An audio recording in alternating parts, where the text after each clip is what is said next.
So today I am going to cover very important topic which is not related to taking the interest from the developer. It is about paying the interest to the developer if you fail to pay to the developer as per the payment plan.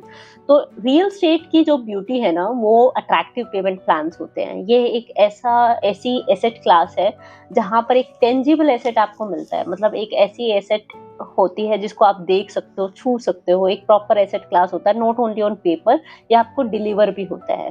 तो real estate में दो तरह के लोग होते हैं. एक होते हैं इन्वेस्टर्स जो कि प्योर इन्वेस्टमेंट करते हैं. एक होते हैं एंड यूजर्स जो कि अपने यूज के लिए किसी पर्टिकुलर एसेट क्लास को, किसी पर्टिकुलर प्रोडक्ट को लेते हैं. जैसे कि प्लॉट ले लिया है या फ्लैट ले लिया है, फ्लोर ले लिया, विला ले लिया है.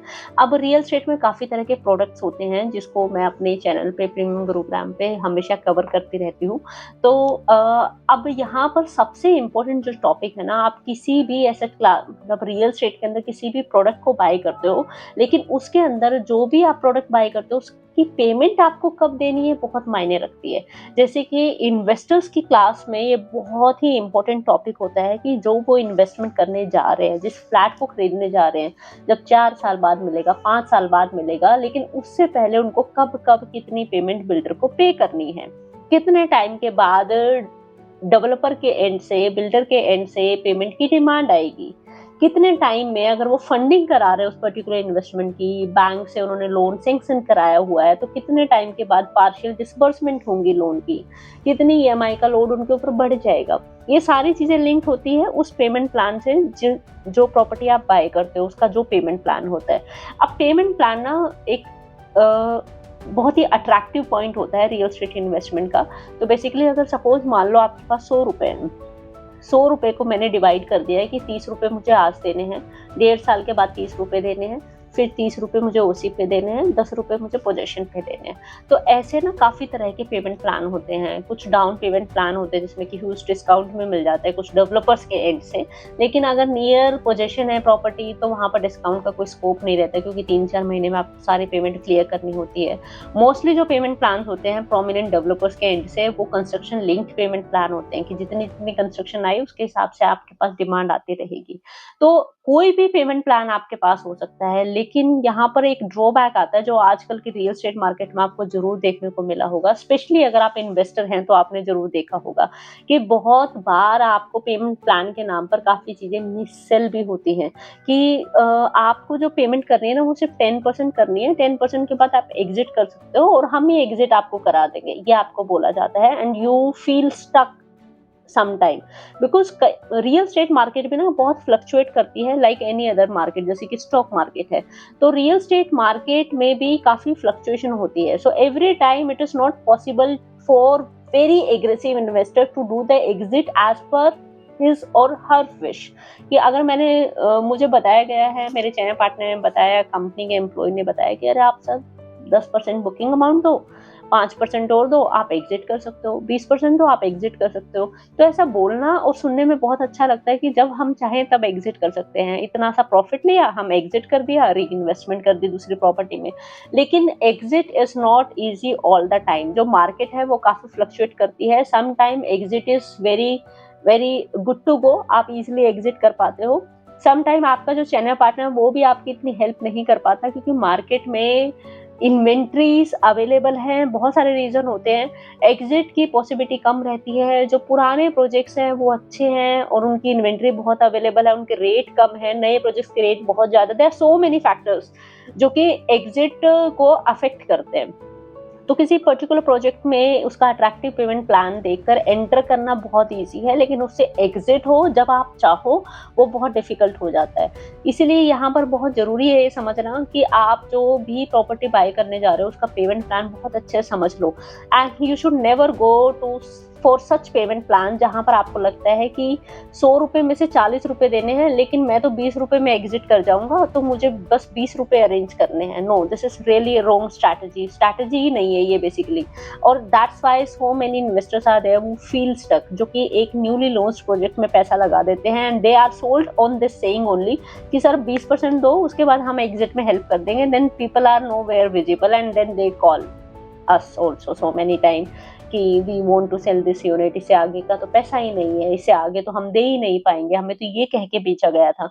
कितने सारे प्रोजेक्ट्स हैं जिसमें कि लॉक इन के साथ भी प्रॉपर्टी आती है। यस, तो ये बहुत कम प्रोजेक्ट्स होते हैं, लेकिन कुछ प्रोजेक्ट ऐसे होते हैं जिसमें लॉक इन होता है कि वो चीज जब तक ना मिल जाए, पोजीशन ना मिल जाए, आप बेच ही नहीं सकते। तो ये जो चीजें होती है ना, एक तो पेमेंट प्लान, इसको बहुत डीपली समझो। और ऐसा नहीं है कि अगर मेरे पास 20 रुपए हैं और 20 रुपए के बाद 100 रुपए में से 20 रुपए मैं पे करने के बाद एग्जिट कर सकता हूँ, क्योंकि डेवलपर कह रहा है कि 20 के बाद मैं एग्जिट कर सकता हूँ, तो मैं कर जाऊंगा। It is not in your hand at all. जैसे स्टॉक मार्केट है, फ्लक्चुएट करती है, ऐसे ही जो हाउसिंग मार्केट है, रियल स्टेट मार्केट है, वो भी फ्लक्चुएट करती है। हो सकता है उस टाइम आप एग्जिट ना कर पाओ। तो अगर आपको 100 रुपए में से 20 रुपए ही आपकी पॉकेट में है और आप पेमेंट प्लान देखकर कि 20 रुपए तो मैनेज कर ही सकता हूँ, एक कि उसके बाद थोड़ा सा प्रॉफिट लूंगा, निकल जाऊंगा, ऐसे आपको अपने आप को कभी भी स्टक नहीं करना चाहिए किसी भी रियल स्टेट प्रोजेक्ट के अंदर। आपके पास अगर 20 रुपीज है और जो टोटल डिमांड है वो 100 रुपीज की है, तो at least you should have the fund of 60 to 70 rupees bare minimum, so that you don't panic, you don't look for the distressed exit कि मुझे आज ही एग्जिट करना है, I don't have money. So I will say अगर 100 rupees आपको पे करने, at least 70 rupees should be there in your pocket. Either you are going to pay that or you want to make an exit, but you should never go in panic and sell as a distressed deal in the market because you were not able to arrange the fund. So this was the insight first of all. Now we are going to talk, अगर आप एक attractive payment plan लेते हैं और आप वो उस payment plan के हिसाब से एग्जिट नहीं कर पाते और आपको पे ही करना पड़ता है और डेवलपर को आप पैसा नहीं दे पाते टाइम पर, जो ड्यू डेट होती है उसके हिसाब से, तो क्या होगा? Let's talk about it. जो भी आपका पेमेंट प्लान है उसके अकॉर्डिंग जब भी आपकी डिमांड आती है, जब आपको पे करना चाहिए डेवलपर को, अगर आप लगातार 2 बार डिमांड आने के बाद भी अपनी पेमेंट ऑप्टेड पेमेंट प्लान के हिसाब से नहीं कर पाते हो, जो भी पेमेंट प्लान आपकी प्रॉपर्टी से रिलेटेड आपने ऑप्ट किया था जब आपने उसको बाय किया, तो 2 बार भी अगर आपके पास डिमांड आ जाती है लगातार और उसके बाद आपको नोटिस भी भेजे जाते हैं और आप पेमेंट नहीं दे पाते हो डेवलपर को, बिल्डर को, तो उस केस में आपको जो पेमेंट है वो तो डेवलपर को, बिल्डर को देनी ही है, साथ में आपको इंटरेस्ट भी उस पर भरना पड़ेगा। अब ये जो इंटरेस्ट है ये कितना होगा? ये इंटरेस्ट होगा स्टेट बैंक ऑफ इंडिया का highest marginal cost of lending rate plus 2%। तो इतना इंटरेस्ट रेट आपको प्लस जो भी आपकी पेमेंट ड्यू हुई है उसके साथ डेवलपर को देना होगा। अब मान लो आपकी जो पेमेंट ड्यू हो गई आपके पेमेंट प्लान के हिसाब से, वो भी आप पे नहीं कर पाते हो डेवलपर को, साथ में जो इंटरेस्ट बनता है जो आपने डेवलपर को देना होता है, बिल्डर को देना होता है, वो भी आप नहीं भर पाते हो। तो जब आपको नोटिस आता है बिल्डर की तरफ से, उसके बाद जैसे ही 90 डेज कंप्लीट हो जाते हैं, 90 दिन का टाइम कंप्लीट हो जाता है, तो जो बिल्डर है वो आपकी जो यूनिट है, जो आपने अपार्टमेंट, फ्लैट, प्लॉट जो भी खरीदा है, उसको कैंसिल करने का राइट रखता है, अधिकार रखता है।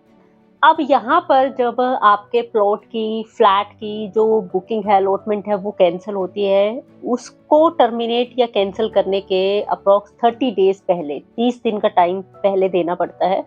वो जो डेवलपर हैं वो कस्टमर को इन्फॉर्म करते हैं कि हम इस बुकिंग को या आपकी जो अलॉटमेंट हुई है इस फ्लैट की या प्लॉट की, उसको टर्मिनेट करने की सोच रहे हैं, उसको कैंसिल करने की सोच रहे हैं। तो ये 30 दिन पहले इन्फॉर्म करना होता है कस्टमर को, बायर को।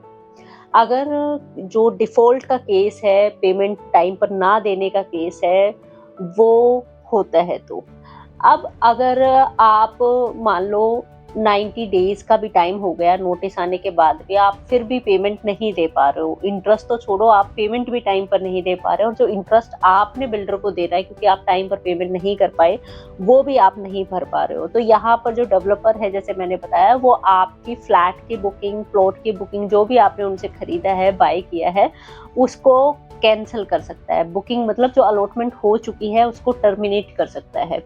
और उसके बाद जो आपका बुकिंग अमाउंट था इस प्रॉपर्टी के लिए, इस फ्लैट के लिए, इस प्लॉट के लिए, उस बुकिंग अमाउंट को फोरफिट कर सकता है। जो बिल्डर है वो बुकिंग अमाउंट आपको वापस नहीं करेगा। इसके अलावा जितना अमाउंट और आप पे कर चुके हैं उसमें से जो इंटरेस्ट आपने इनको देना था वो काट कर वो सारा अमाउंट आपको रिफंड कर देंगे। तो जिस दिन आपकी जो अलॉटमेंट है वो टर्मिनेट करने की सोचते हैं, 30 दिन पहले तो आपको नोटिस आएगा कि टर्मिनेट करने की सोच रहे, बिकॉज आपने इतने टाइम से पेमेंट नहीं की है, टाइमली जो इंटरेस्ट बनता था वो भी आपने नहीं भरा है, तो हम आपकी अलॉटमेंट कैंसिल करने की सोच रहे हैं। तो जब 30 दिन पहले आपको इन्फॉर्म किया जाएगा, उसके बाद भी आपकी तरफ से जैसे कोई एक्शन नहीं आया, आपको इन्फॉर्म भी कर दिया है, तो उसके बाद आपको 90 डेज के अंदर बुकिंग अमाउंट जो आपने पे किया था उसको फोरफिट करके, जो इंटरेस्ट आपने बिल्डर को देना था उसको भी काट के, जो बचा हुआ अमाउंट है वो आपको रिफंड कर दिया जाएगा और आपकी जो बुकिंग है, जो अलॉटमेंट है वो टर्मिनेट हो जाएगी, कैंसिल हो जाएगी। तो इस केस में यू एज अ बायर, आप जिनके नाम पर ये अलॉटमेंट हुई है वही फॉल्ट पे है, क्योंकि जो भी पेमेंट प्लान आपको पता था कि ये पेमेंट प्लान है, आपको टाइमली पेमेंट करनी चाहिए थी, लेकिन अगर आप नहीं करते हो तो आपका बुकिंग अमाउंट फोरफिट करने का और जो इंटरेस्ट आपने बिल्डर को पे करना है वो उस आपसे चार्ज करने का टोटल पेड अमाउंट में से चार्ज करने का अधिकार बिल्डर रखता है, और जो बचा हुआ अमाउंट है वो आपको रिफंड कर देंगे विद इन 90 डेज। तो ये है पूरा का पूरा जो सेक्शन है जहाँ पर आप एज अ कस्टमर फॉल्ट पे हो और आप बिल्डर को, डेवलपर को टाइमली पे नहीं करते हो पेमेंट प्लान के अकॉर्डिंग, और लगातार जब आपके पास 2 बार डिमांड आ जाती है, नोटिस भेजा जाता है, उसके बाद भी आप पे नहीं करते हो, इंटरेस्ट भी पे नहीं करते हो, टाइमली पेमेंट भी पे नहीं करते हो। तो ये था पूरा सेक्शन जिसमें इसको बहुत अच्छे से बताया गया है कि बिल्डर के पास क्या राइट है। जब भी आप कोई भी बुकिंग करते हो, आप प्लॉट बाय कर रहे हो, फ्लैट बाय कर रहे हो, कोई भी प्रोडक्ट ले रहे हो रियल एस्टेट के अंदर, हमेशा अपने पेमेंट प्लान को बहुत ध्यान से देखें और अपना कंफर्ट चेक करें, क्या इस पेमेंट प्लान के हिसाब से मैं टाइम पर पेमेंट कर पाऊंगा, कर पाऊंगी, और अगर नहीं कर पाए हम तो क्या मुझे इतना फाइनेंशियल बर्डन लेना चाहिए। हर बार आप अपनी रियल एस्टेट इन्वेस्टमेंट से, अपनी प्रॉपर्टी से तब एग्जिट कर पाओ जब आप चाहते हो, दैट इज नॉट पॉसिबल, क्योंकि ये रियल एस्टेट इन्वेस्टमेंट कोई 1000-2000 रुपीज़ का अमाउंट नहीं है कि एक स्टॉक है कहीं बेच दिया, लॉस भी हो गया तो कुछ नहीं है। इट्स ए ह्यूज अमाउंट, यहाँ पर इन्वेस्टमेंट अमाउंट बहुत बड़ा होता है। तो अगर जो बुकिंग अमाउंट की बात करूँ, जो कि जनरली 10% से ज़्यादा डेवलपर्स नहीं चार्ज करते हैं, तो 10% भी आपका फोरफिट हो सकता है, साथ में इंटरेस्ट भी आपको हैवी पे करना पड़ेगा, जो मैंने ऑलरेडी बता दिया है। तो इसीलिए जब भी कोई भी इन्वेस्टमेंट करते हैं एज एन इन्वेस्टर या as a like end user भी, आप किसी पेमेंट प्लान को ऑप्ट करते हो या किसी प्रॉपर्टी को बाय करने जाते हो, तो हमेशा अच्छे से उसकी पेमेंट की कंडीशन समझ ले, कब मुझे पे करना है, और मैं नहीं कर पाया तो क्या मैं इससे एग्जिट कर सकता हूँ पहले। और कभी भी ऐसे, मतलब कोई भी अगर आपको ये कह के प्रॉपर्टी को सेल करता है कि आप 3 महीने में 20% दे दो, 25% दे दो, हम बिकवा देंगे, तो please don't go with these promises. Reason being कि एग्जिट सबके हाथ में नहीं होता है। जरूरी नहीं है कि जो भी आपकी एक्सपेक्टेशन है कि इतना प्रीमियम या इतना प्रॉफिट तो मुझे मिल जाए मेरे इन्वेस्टमेंट पे और मैं एग्जिट भी कर जाऊँ, that is not possible every time. So अगर आपने 100 रुपए की चीज खरीदी है, 100 रुपए की रियल एस्टेट इन्वेस्टमेंट, आप टोटल जो अमाउंट है वो 100 रुपए बन रहा है, उसमें से अगर आप एग्जिट करना चाहते हैं 20 रुपए पे करने के बाद या 30 रुपए पे करने के बाद, तो I will say at least 70 rupees आपकी पॉकेट में होने चाहिए, तब जाके कहीं पर किसी प्रोजेक्ट में आप एंटर करें।